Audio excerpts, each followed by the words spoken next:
Microclustering? Sure. Microclustering, boy, there's a word for debate. There'll be arguments on both sides of it. When they talk about microclustering for water and breaking it down into smaller molecular sizes, it's more of a misnomer that explains a concept. If you think of low energy water as being clumped together like a bundle of grapes, kind of stuck together, if you think of iron filings, for instance, in an electromagnetic field, they bunch together. If these lose their charge, they kind of bunch together. The reason it becomes a problem is if your cells have what's called an aquaporin, which they do, it's really hard to jam all of these into that hole, or aquaporin, and so you get poor hydration. If you introduce an electric charge to this water, it kind of energizes the molecules, kind of like an electrostatic charge, and they start to separate a little bit. If you really zap the water, or really increase the charge on it, they disperse and they have a much bigger charge, at which point they can streamline much better.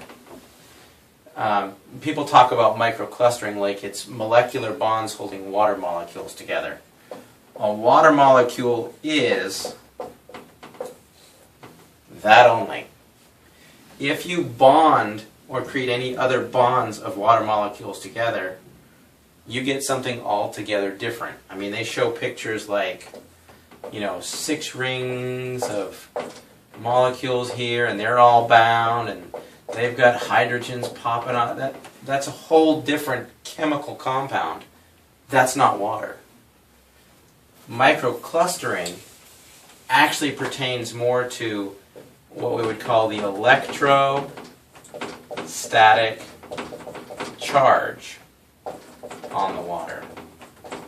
The simplest example that makes sense is if you've ever seen a kid on a trampoline or playing with something, and there they are, they're all happy, but their hair is just all standing up on end, and each piece is spread out, separated away from the others.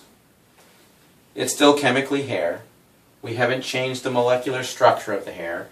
We haven't altered the human body anyway. There's simply an electrostatic charge that makes all the hair stand up. So that would be a lot of charge. And then if you had the same kid that had just started to jump and you only had a couple pieces sticking up, that's a light charge. And so it's more of an electrostatic charge on the membranes of the water, on the molecules, and the amount of energy that it has, that it allows it to separate out. This is simply too much of a clump or a cluster. If you were to think of those as a cluster of grapes, from a hydration standpoint, if that's a cluster of grapes and you're going to put them in a bottle, it doesn't take a rocket scientist to say, well, I'm going to take one grape off and dump it in and take another one and another one. That's kind of what it does. It's not exact science, but the concept of microclustering revolves around that issue.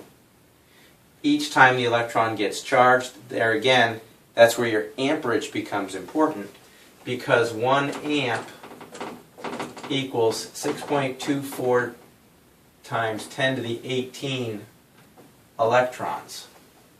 So the more amperage you have, the more energy or the more electrons you're dumping into the system. And when these things break apart, you actually get hydrogen and a hydroxyl. When you break 2 of them apart, you get 2 hydroxyls with a free electron. These become the dissolved hydrogen in water, and your body actually uses hydrogen gas as an energy source to fuel many of its cellular functions. If you look up cellular membrane, things like that, there's even pictures on Wikipedia, whatever, and it shows a cell membrane, and it's got the hydrogens here stuck in it, which, interestingly enough, the charged protons, by definition, won't cross through the aquaporin. They'll hang up in the cell membrane.